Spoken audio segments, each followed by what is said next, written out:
Commander Thadia Rykov stood at the bridge viewport of the EFS Nemesis, her weathered face illuminated by the stars.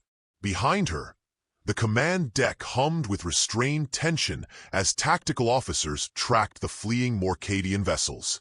"They're heading for the Nebula, Commander," Lieutenant Orion Blackwell reported, his fingers dancing across the holographic interface. Estimated time to boundary crossing, 7 minutes. Thadia's jaw tightened. 3 solar cycles ago, humanity had been an unknown species, confined to their solar system, developing quietly on the galactic fringe. That changed when the Morcadian Empire discovered Earth, and mistook humanity's technological simplicity for weakness. The first Morcadian harvester ships appeared without warning over New Zealand. Within hours, they had taken 10,000 humans, men, women, and children, processed as biological resources. When Earth's primitive defense systems proved ineffective, the Morcadians moved to Australia, then Indonesia, methodically working their way across the globe. "They believed we were cattle," Thadia muttered, more to herself than her crew. They didn't even bother with formal first contact protocols. The Morcadians had never bothered to scan for radioactive isotopes or orbital debris, the telltale signs of a species that had split the atom and ventured beyond their atmosphere. Their arrogance was unprecedented. Why waste resources on full planetary analysis when the primitive species couldn't even detect their ships until they decloaked? What the Morcadians didn't realize was that humans had spent millennia perfecting the art of war against themselves. When aliens arrived, humanity didn't panic. They adapted. "Weapon status?" Thadia asked. "Quantum torpedoes primed. Relativistic cannons charged," replied Weapons Officer Eloan Drakeford, a hint of anticipation in her voice. "Drone swarms ready for deployment." Within 6 months of the first attack, Earth's nations had united with unprecedented speed. Military facilities hidden deep within mountains and beneath oceans activated emergency protocols. Scientists and engineers worked without sleep, weaponizing every technological advancement they'd ever achieved. Signal from Admiral Collin, Communications Specialist Lysander Takoda announced. "All vessels report ready. The fleet is in position." On tactical displays, 50 Earth vessels appeared, emerging from the shadow of a nearby moon. The fleet was a technological marvel. Ships designed with singular purpose, crewed by soldiers whose families had been among the harvested. "They've detected us," Orion reported. Morcadian vessels increasing speed. "They're broadcasting distress signals." Thadia's smile held no warmth. Interesting how quickly they call for help when they're the ones being hunted. The Morcadians had harvested 17 Earth settlements before humanity's counterstrike. Their first warship, believing itself invincible, had been systematically dismantled by Earth's hastily assembled defense forces. The aliens had never encountered a species that could adapt so quickly, that could turn everyday technology into devastating weapons. "They're requesting communication," Lysander said. Thadia straightened her uniform. On screen, a Morcadian overseer appeared, chitinous exoskeleton gleaming under harsh lights, compound eyes reflecting multiple images of Thadia. "Human vessel." The translator converted its clicks and whistles. "This pursuit violates galactic conventions. The Morcadian Empire claims sovereign." "You declared war when you harvested our people," Thadia interrupted. "There was no declaration, no diplomacy. You labeled us as livestock." "A regrettable misunderstanding," the Morcadian chittered. "We offer reparations. You offer nothing. We're coming to take back what's ours." Thadia cut the transmission with a sharp gesture. "All ships," she commanded. "Execute Operation Reckoning." The Earth fleet moved with synchronization that belied its recent creation. While the Morcadians possessed superior technology, humans had something more valuable: centuries of military strategy and an unquenchable drive for vengeance. "Emergence field detected," Orion called out. 3 Morcadian heavy cruisers incoming. Reinforcements.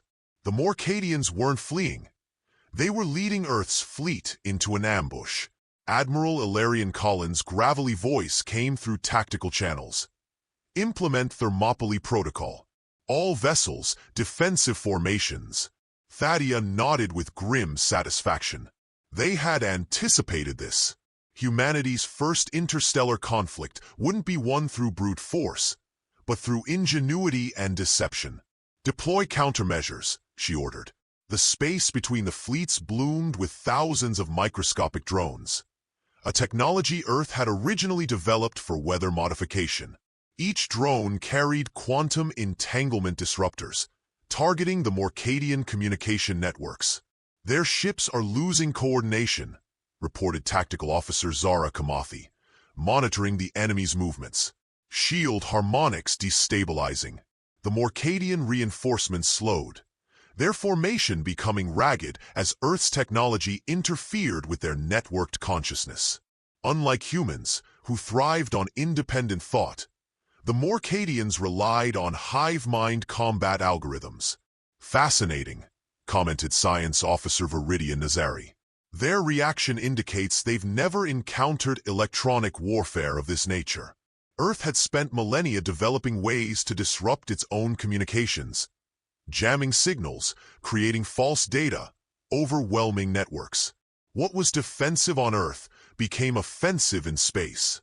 A Morcadian cruiser fired, a desperate, poorly aimed shot that dissipated harmlessly against the Nemesis's shields. They don't understand what's happening, Thadia realized. They can't conceive that a primitive species could disrupt their communications.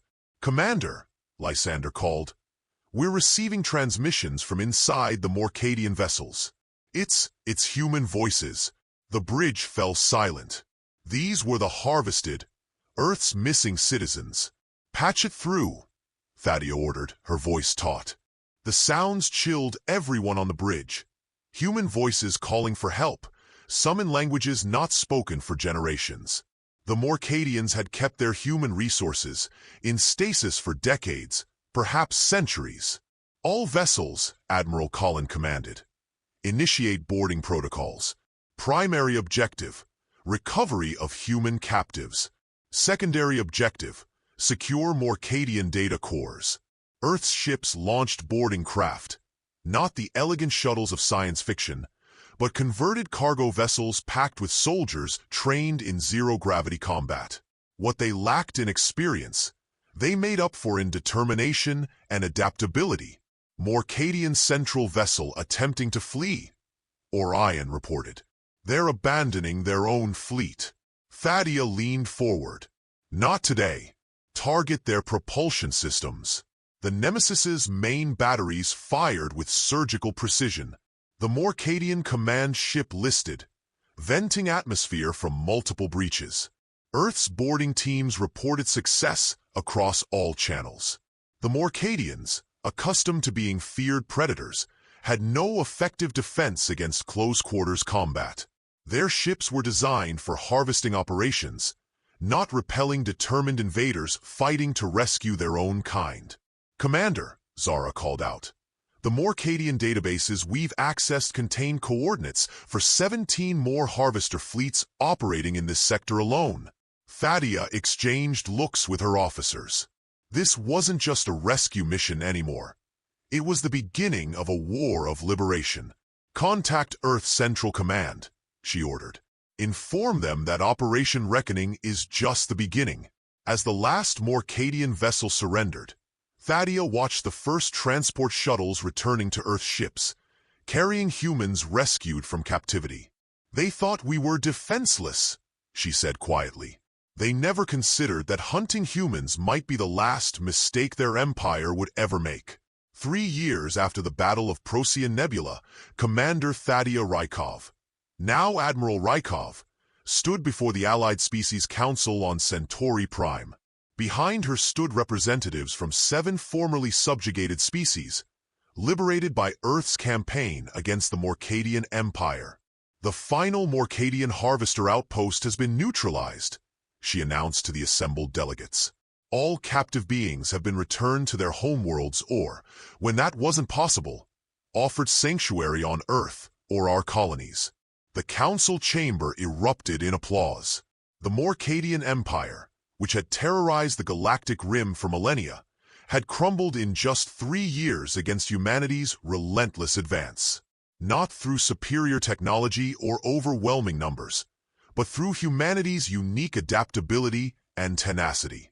Earth's fleet had grown with each victory, incorporating salvaged alien technology and tactics gleaned from thousands of years of human conflict.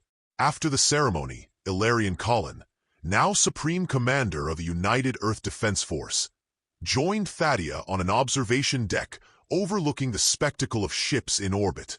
The Galactic Assembly has formally recognized humanity's claim to protected species status, he said, offering her a glass of genuine Earth whiskey. And 6 more worlds have requested our protection. Thadia accepted the drink. Protection, not domination. That's the difference between us and the Morcadians, Ilarion agreed. We remember what it was like to be the prey. Below them, Earth vessels prepared for their next mission. Not conquest, but liberation. Humanity had transformed from victims to avengers to guardians with remarkable speed. They hunted the defenseless, Thadia said, raising her glass, and discovered that humans are anything but. A Morcadian delegation approached, their once proud posture now humbled. Their representative, Overseer Kael Thraxis, bowed deeply, a human gesture they had adopted. The reparation fleet is ready for your inspection, Admiral, the Morcadian said. Our engineers have completed the modifications to your specifications. Thadia nodded. Your people will serve as guides and translators for our liberation forces. Every world the Morcadian Empire harvested will be freed, with your help. As the delegation departed, Ilarion chuckled. From harvesters to helpers. Who would have thought? Humanity's greatest strength, Thadia replied, watching Earth ships prepare to depart, isn't our weapons or technology. It's that we never forget what it means to fight for those who cannot fight for themselves. The Earth fleet, once hastily assembled for desperate defense, had become the galaxy's most formidable liberation force.